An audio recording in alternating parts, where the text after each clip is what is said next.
आपने मुझे हेमंता जी कहा था कि जो मियाँ मुसलमान हैं वो मुझे प्यार करते हैं, वो कहते हैं किडनी दे दूंगा लेकिन वोट नहीं दूंगा।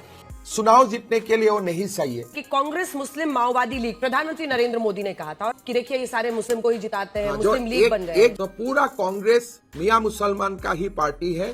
ना हिंदू लोग उन्हें वोट देते हैं, ना हिंदू लोग उन्हें वोट देना पसंद करते हैं। कांग्रेस पार्टी को ये सब बोलने के लिए शर्म आना चाहिए। हमारे जो ड्रग्स का व्यापार हो, कैटल स्मगलिंग हो, काउंटरफिट का जो रैकेट्स हो, ये सारे सीमा का उस पार से क्रिमिनल ऑपरेट करते हैं।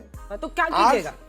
क्या? आपने कहा था कि मियाओं की हमने राजनीतिक रूप से हाथ पैर तोड़ दिया है, इस बार सत्ता में आएंगे तो मियाओं की कमर तोड़ देंगे। तो उनका पैर हमने तोड़ा है पॉलिटिकली, इस बार तो कमर भी तोड़ दूंगा। वही लोग हमारा टेम्पल का जमीन कब्जा करते थे, फॉरेस्ट का जमीन कब्जा करते थे, बेटियों का ऊपर लाभ जिहाद जैसा काम करते थे। बहुत कुछ बात टीवी में बोलने का नहीं होते हैं, मुझे नहीं समझ में आ रहा। परसेप्शन होता है, हम लोग भी कुछ समझे नहीं। Cow smuggling, cattle smuggling. आपने भी कहा कि मियाँ मुसलमान मुझे वोट नहीं देता है, मुझे उनका वोट नहीं चाहिए, मैं उनके भरोसे नहीं हूँ, मुझे उनका वोट ही नहीं चाहिए। यहाँ पर एक भी मुसलमान हमको वोट नहीं दे रहा है। प्रधानमंत्री नरेंद्र मोदी कहते हैं सबका साथ सबका विकास। नहीं, वो लोग वोट नहीं देते हैं, इसलिए हम नहीं सही बोलता हूँ। आप मुस्लिम मत बोलिए। मियाँ मुसलमान का वोट ऑन प्रिंसिपल हमें लेना भी नहीं चाहिए, और मैं तो आपको बोल भी चुका हूँ, वो लोग देने का मूड में भी नहीं है। पार्टी के उन नेताओं मांगने से भी तो वो लोग नहीं देगा ना। पवन खेड़ा, हाँ, जिनके बारे में आपने कहा कि उन्होंने आपकी पत्नी पर आरोप लगाए थे और आपने कहा उनको पेड़ा बना दूंगा, उसका ऊपर केस चलेगा, वो असम का थाना में आएगा, इसको हम लोग पूछेंगे। छोड़ेंगे नहीं, ऐसा नहीं कि अब कड़वाहट खत्म, ऐसा नहीं है। ना ना ना ना, उनको एआई का जरिए तोड़मोड़ किया, मेरा पत्नी का ऊपर गलत सलत, ये लोग प्रेस कॉन्फ्रेंस किया। राहुल गांधी का ये नया पवन खेरा, ये मेरा पत्नी और पवन खेरा का जुट नहीं, ये टूल किट है, बहुत सीरियसली लेना है। राहुल गांधी ने वोट चोरी से कभी सीटें चुराई जाती है, कभी पूरी सरकार। लोकसभा के 240 बीजेपी सांसदों में से मोटे तौर पर अगर आप देखें तो हर छठा सांसद चोरी से जीता है। पहचानना मुश्किल नहीं, क्या उन्हें बीजेपी की भाषा में घुसपैठिए कहें या हरियाणा, वहां तो पूरी सरकार ही घुसपैठिया है। जो संस्थाएं अपनी जेब में रखते हैं, जो मतदाता सूची और चुनावी प्रक्रिया को तोड़ मरोड़ देते हैं, वो रिमोट कंट्रोल्ड है। उन्हें असली डर सच्चाई का है, क्योंकि निष्पक्ष चुनाव हो जाए तो आज ये 140 के पास भी नहीं जीत सकते। तो निष्पक्ष चुनाव का मतलब क्या है? राहुल गांधी तो ओमान में है, उनको कैसे मालूम हुआ असम में चुनाव कैसे हुआ? आपको कैसे पता चल गया वो ओमान में है? वो तो कैप लगा के घूम रहा है उधर।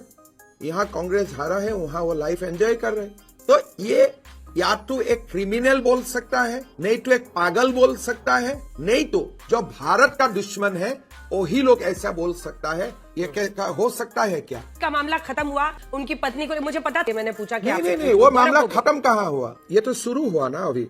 आपने कहा है पाकिस्तान को इंफॉर्मेशन पहुंचाने की गंभीर चिंता, जी, क्योंकि पाकिस्तान के मुद्दे पर आपने घेरा है, गंभीर आरोप लगाए हैं। उन पाकिस्तान के नागरिक अली तौकीर शेख से संबंध की बात की है, संवेदनशील सूचनाएं देने की बात की है।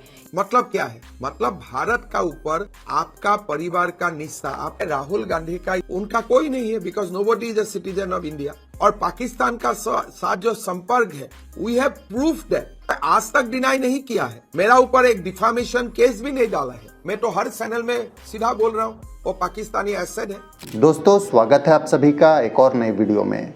आज के वीडियो में आप असम के सीएम हेमंता बिस्वा शर्मा और साथ में आज तक की पत्रकार अंजनोम कश्यप को आमने सामने देखने वाले हैं। डिबेट में पत्रकार मैडम हेमंता जी के बयानों को लेकर, जो कि हालिया चुनाव के दौरान आपने देखा ही होगा, मतलब पेल दूंगा, खेड़ा को पेड़ा खिला दूंगा, पेड़ा बना दूंगा, इस तरह के और भी कई सारे बयान अगर आप देखेंगे तो जो कि काफ़ी ज़्यादा पर्सनल भी होता है और वायरल भी।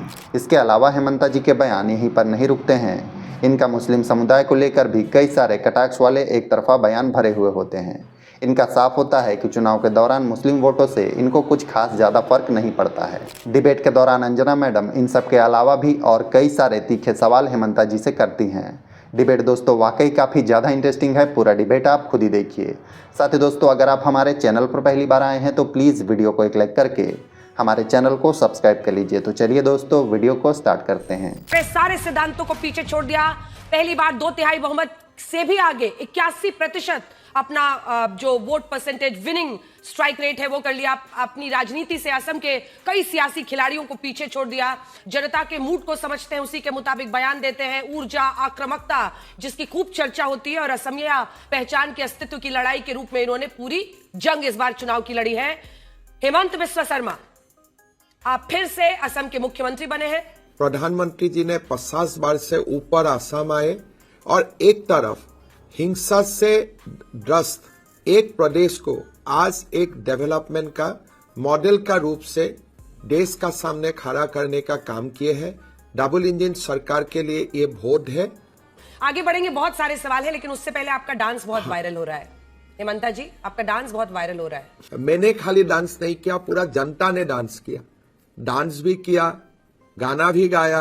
अच्छा, ये चिट दिखाइए जरा, ये आपकी हैंड राइटिंग है क्या?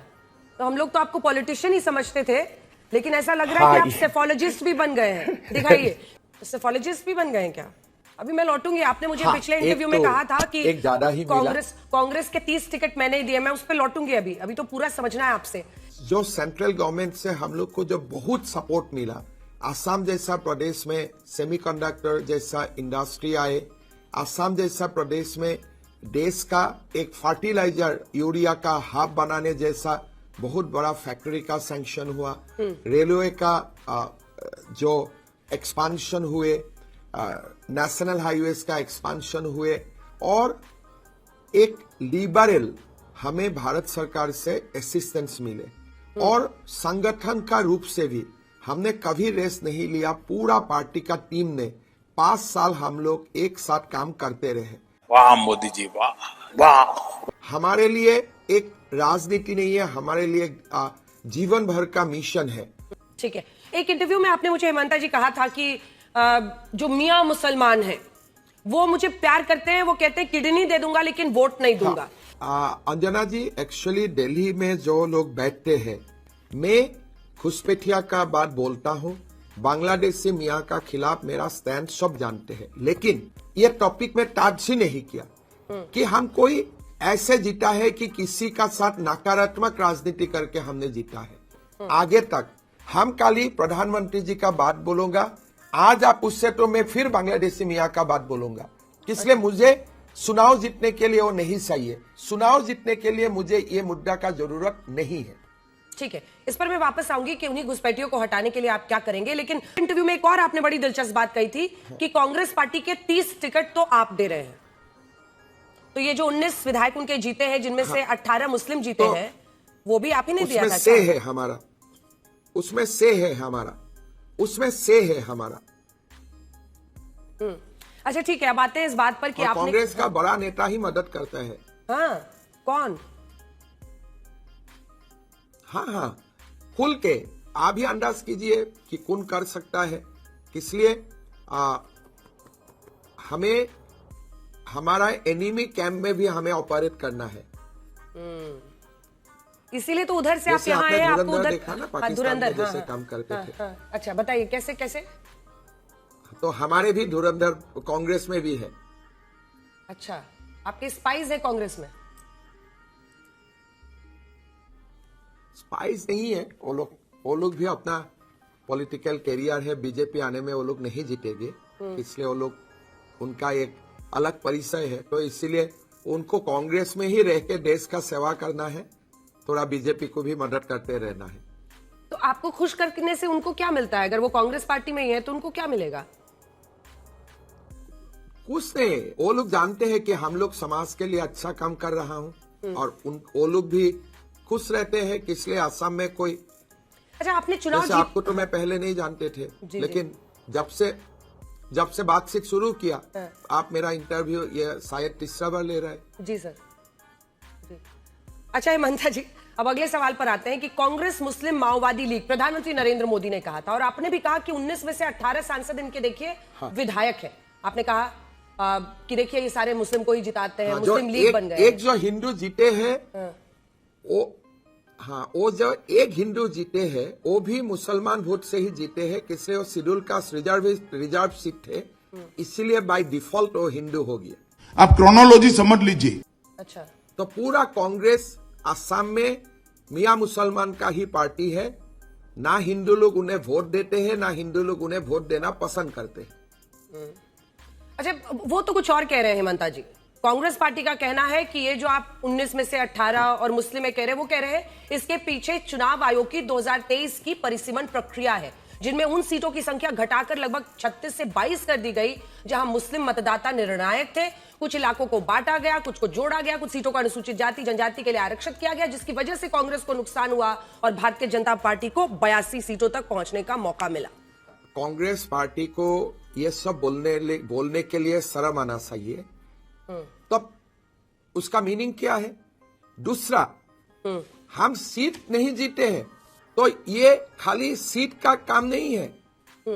ठीक है, अब असल मुद्दे पर आते हैं। घुसपैठ जो सबसे बड़ा मुद्दा बना और शायद यही वजह है कि असम से लेकर बंगाल तक, और बंगाल में ऐतिहासिक पहली बार बीजेपी की सरकार बन रही है आजादी के बाद, घुसपैठ सबसे बड़ा मुद्दा। फिर मुझे याद आ रहा है पिछले इंटरव्यू में आपने कहा था कि मैं उनको आता हूं, रखता हूं, खाना वाना खिलाता हूं, भेज देता हूं। आप लोग कैसे मिलकर घुसपैठ के इस मुद्दे का हल निकालेंगे, या घुसपैठ सिर्फ एक चुनावी मुद्दा है आपके? देखिए अंजना जी, पहले आपको समझना चाहिए बीजेपी का जीत हुए। मैं परसों दिन से बोल रहा हूं, ये बीजेपी का जीत नहीं, ये भारत का जीत है। कारण क्या है? भारत और बांग्लादेश का जो सीमा है, 5 स्टेट इसको शेयर करते हैं, और जो सबसे ज्यादा सीमा है वो पश्चिम बांग्ला में है।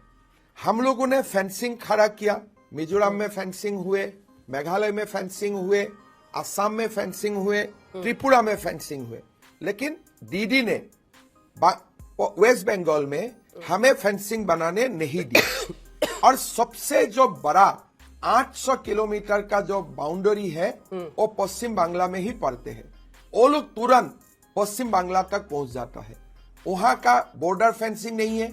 वहां से ये लोग भारत और असम, बंगाल हमारा तरफ घुस जाते थे। हमारे जो ड्रग्स का व्यापार हो, कैटल स्मगलिंग हो, काउंटरफिट का जो रैकेट्स हो, ये सारे सीमा का उस पार से क्रिमिनल ऑपरेट करते हैं। और फेंसिंग नहीं होने का कारण हम लोग उसका ऊपर कुछ कार्रवाई नहीं कर पाते थे। पश्चिम बंगाल का पुलिस को अगर हम लोग कांटेक्ट करते थे, वो लोग हमेशा बोलते थे कि हमारा पास पॉलिटिकल क्लियरेंस नहीं है। फिर ये जो चिकन नेक है, चिकन नेक का दोनों ओर बांग्लादेशी घुसपैठिया बैठ गया है। हमारे जो चिकन नेक है, ये चिकन नेक में अगर बांग्लादेशी ओरिजिन लोग बैठे रहे तो देश का सुरक्षा का दृष्टिकोण से वो कितना तो हम स्वीकार कर सकता हूँ। अंगेन घात्रम। तो क्या कीजिएगा? चिकन नेक को दोनों हेमंता जी, वही उसी का जवाब मैं मांग रही हूँ आपसे। आपने कहा था कि मियाओं की हमने राजनीतिक रूप से हाथ पैर तोड़ दिया, इस बार सत्ता में आएंगे तो मियाओं की कमर तोड़ देंगे। भाई कैसे, क्या करेंगे? वो तो मैं असम पे तो उनका पैर हमने तोड़ा है पॉलिटिकली, इस बार तो कमर भी तोड़ दूंगा। मतलब क्या है? वही लोग हमारा टेम्पल का जमीन कब्जा करते थे, फॉरेस्ट का जमीन कब्जा करते थे, हमारा बेटियों का ऊपर लाभ जिहाद जैसा काम करते थे। अब सारे तमाम आपराधिक कामों में वो लोग इन्वॉल्व होते थे और पूरा दिसपुर में वो लोगों का कब्जा थे। शासन तंत्र वही लोगों का हाथ में थे। मैं ये लोगों का कमर तोड़ा, 50,000 एकड़ जमीन ये लोगों का कब्जा से मैंने मुक्त करवाया है। लेकिन हमारा काम बहुत है। असम में कम से कम आज का दिन में 10 लाख एकड़ जमीन में वो लोगों का इलीगल कब्जा है। और असम का लोगों को जो मैं बोलता हूं कि मैं कमर तोड़ूंगा, असम का लोग समझ जाते हैं मैं क्या करने वाला हूं। बहुत कुछ बात टीवी में बोलने का नहीं होते हैं, मुझे नहीं समझ में आ रहा। परसेप्शन होता है। और असम का लोग कुछ बताइए ना, असम के लोग समझ जाते हैं, हम लोग भी समझना चाहते हैं। परसेप्शन समझता है, हम लोग भी कुछ समझे नहीं। मैं वही बताया ना कि पहले पूरा दिसपुर में उनका कब्जा था। सरकारी नौकरी, एग्जाम पेपर लीक करने से लेकर काउ स्मगलिंग, कैटल स्मगलिंग के लेकर ड्रग्स को बांग्लादेश भेजने तक, कॉप सिरप बांग्लादेश तक भेजने तक एक बहुत बड़ा नेक्सस थे, बहुत बड़ा वो लोग का ऑपरेशन थे। हेमंता जी, आप यहां पर जीते, आपने भी कहा कि मियां मुसलमान मुझे वोट नहीं देता है, मुझे उनका वोट नहीं चाहिए, मैं उनके भरोसे नहीं हूं। 65-35 जो कि 11 का सेंसस है वो बताता है 65% हिंदू, 35% वहां मुस्लिम है। आपने कहा मुझे उनका वोट ही नहीं चाहिए। उधर शुभेंदु अधिकारी भी कहते हैं, जब भवानीपुर जीते उस दिन भी वोटिंग के दिन वो कह रहे थे सारा हिंदू हमको वोट दे रहा है, यहां पर एक भी मुसलमान हमको वोट नहीं दे रहा है।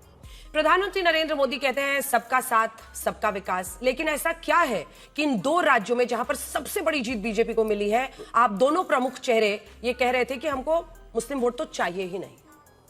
नहीं, वो लोग वोट नहीं देते हैं, इसलिए हम नहीं सही है बोलता हूँ। आप मुस्लिम मत बोलिए। मियाँ मुसलमान का वोट ऑन प्रिंसिपल हमें लेना भी नहीं सही है, और मैं तो आपको बोल भी चुका हूँ वो लोग देने का मूड में भी नहीं है। नयने वक्त्रम। ठीक है, अब आते हैं कांग्रेस पार्टी के उन नेताओं हम पर। मांगने से भी तो वो लोग नहीं देगा ना। अच्छा, आते हैं इस मुद्दे पर। कांग्रेस पार्टी के आपके दो पसंदीदा नेता, एक तो है गौरव गोगोई, उन पर बाद में चर्चा करेंगे, लेकिन दूसरे हैं पवन खेड़ा। हाँ। जिनके बारे में आपने कहा कि उन्होंने आपकी पत्नी पर आरोप लगाए थे और आपने कहा उनको पेड़ा बना दूंगा, मुकदमा हुआ। वो कह रहे हैं सुप्रीम कोर्ट से तो जमानत मिल गई, मुझे फंसाने का प्रयास किया गया था।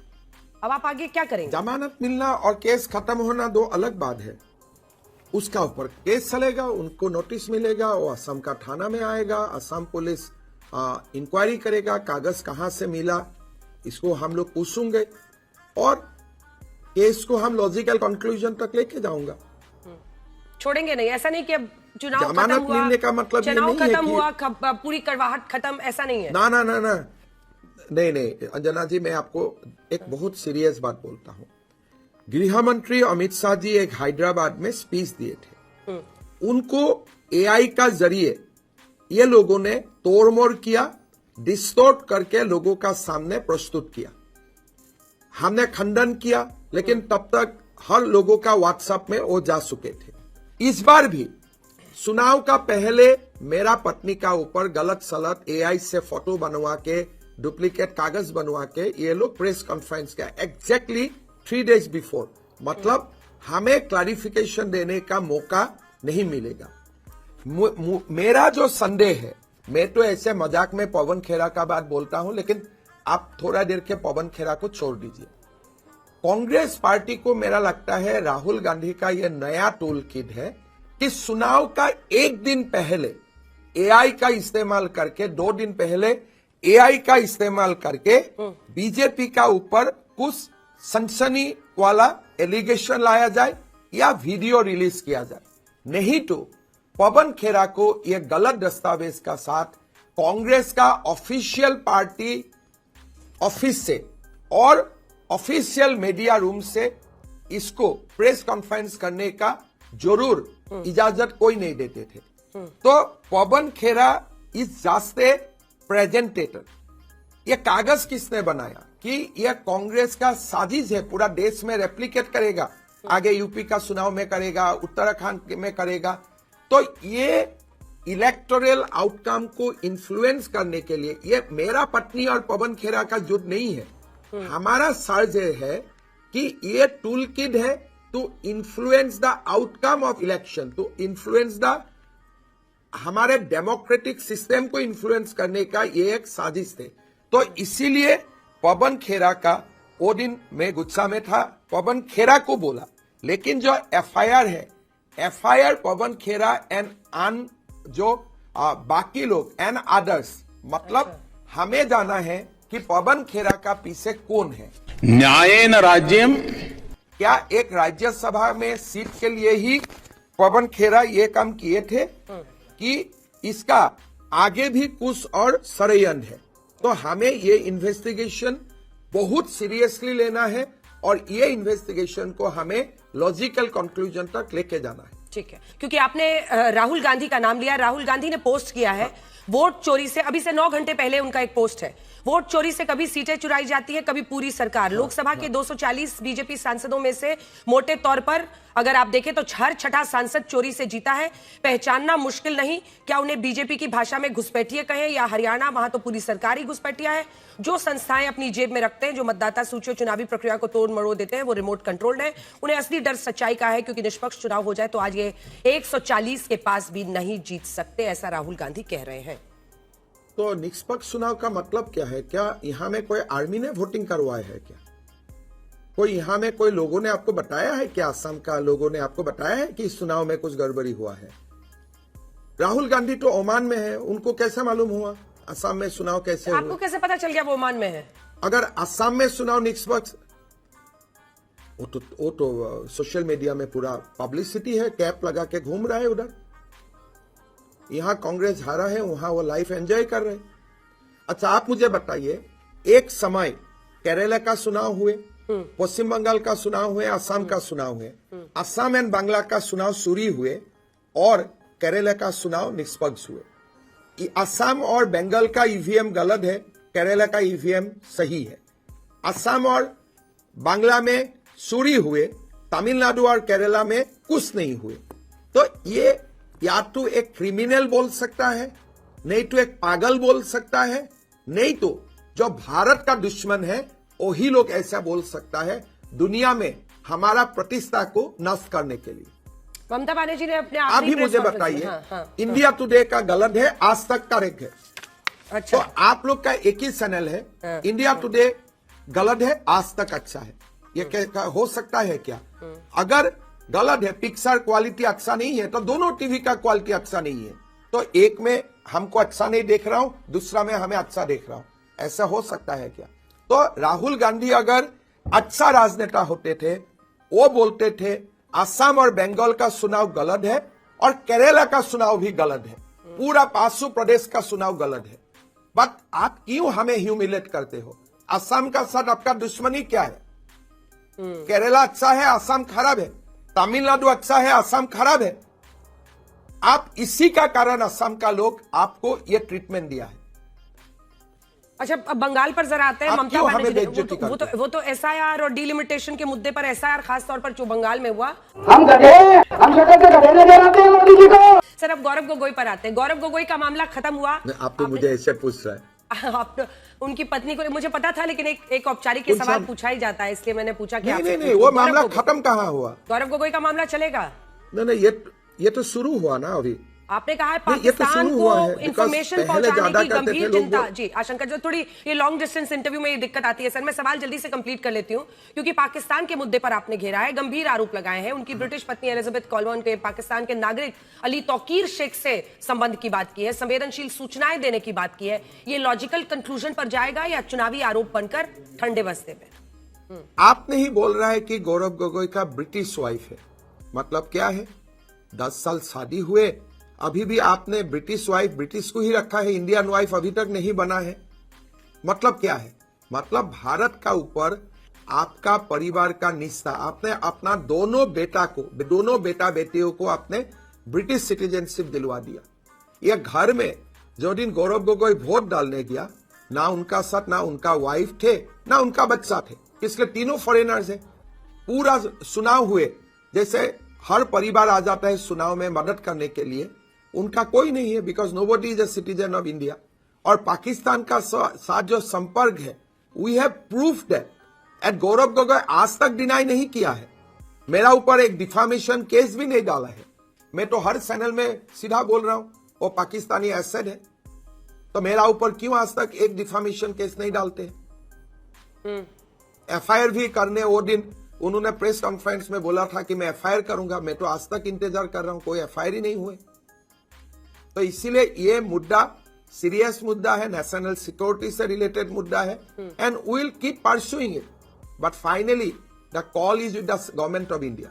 ठीक है, देखिए अंजना जी, एक थोड़ा सा इसमें एक डिफरेंस है।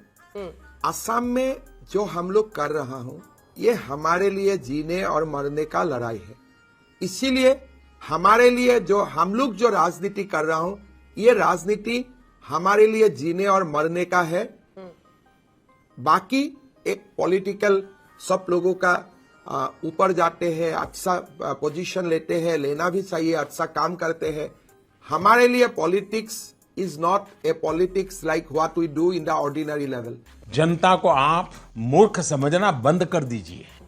कई लोग ये भी मानते हैं कि महिलाओं का आपको इसलिए वोट मिला है। इस पर जरा आती हूँ कि स्कीम्स पर बड़ी चर्चा होती रही है। हालांकि इस चुनाव ने डिफाई कर दिया। 1500 रुपया पश्चिम बंगाल में ममता बनर्जी भी देती थी, और अनुसूचित जाति के लोगों, मतलब दलितों को वो 1700 महिलाओं को देती थी, लेकिन वो हार गई। आपने भी वहां पर पैसा दिया, और एक साथ आपने बिहू बोनस ज्वाइन करके, जितना मुझे याद आ रहा है 8000 या 9000 दिया था आपने। क्या उसकी भी भूमिका रही आपको चुनाव? 9000। क्या उसकी भी भूमिका रही आपको चुनाव जिताने? देखिए, अगर गांव का रोड खराब है तो 1000 रुपया पॉकेट में जाने से, गांव का अगर हॉस्पिटल में डॉक्टर मेडिसिन नहीं है, स्कूल में टीचर नहीं है, पीने के लिए पानी नहीं है, I think this only cash transfer is not the ultimate medicine कि आप इसी से चुनाव जीत जाएगा। बिल्कुल। मैं भी यही मानती हूँ कि महिलाओं को ओवर सिंप्लीफाई भी नहीं करना चाहिए कि सिर्फ पैसे की वजह से वो वोट दे देंगी किसी पार्टी को। तो 2-3 हल्के फुल्के प्रश्न मैं करना चाह रही थी, आपके एक्सपीरियंसेस मैं पूछना चाह रही थी, क्योंकि बड़े सारे वीडियो वायरल हो रहे हैं। तो मेरा आपको मैं इतना ही एक्सपीरियंस बताऊंगा। 80 इयर्स का ग्रैंड मदर से लेकर 16 साल तक जो कॉलेज गोइंग गर्ल्स है, सभी लोग मुझे पकड़ लेते हैं, हमें सुम्मा भी दे देते हैं और पूरा नाखून से पकड़ के मेरा खून भी निकाल देते हैं। तो मेरा हर दिन कम से कम मेरा नाखून से काटने का कारण हर दिन मेरा सलीस या पसास इंजुरी होते थे। बहुत सारे हम लोगों ने फेस किया। अगर कोई हस्बैंड एंड वाइफ एक साथ है, वाइफ मुझे बोल देते हैं आई लव यू, मैं भी उनको बोल देता हूँ आई लव यू, तब हस्बैंड भी मुझको बोलते हैं इतना छोटा पहले कभी नहीं हुआ होगा। तो दोस्तों आज के लिए बस इतना ही। उम्मीद है आपको ये डिबेट वीडियो पसंद आया होगा। अगर आपको ये वीडियो पसंद आया तो प्लीज़ वीडियो को एक लाइक करके हमारे चैनल को सब्सक्राइब कर लीजिए। सर दोस्तों, बीजेपी के नेता हेमंता बिस्वा शर्मा को लेकर आपकी क्या प्रतिक्रिया है हमें नीचे कमेंट करके ज़रूर बताइएगा। तो चलिए दोस्तों, मिलते हैं किसी नेक्स्ट वीडियो में। तब तक के लिए धन्यवाद। जय हिंद, वंदे मातरम।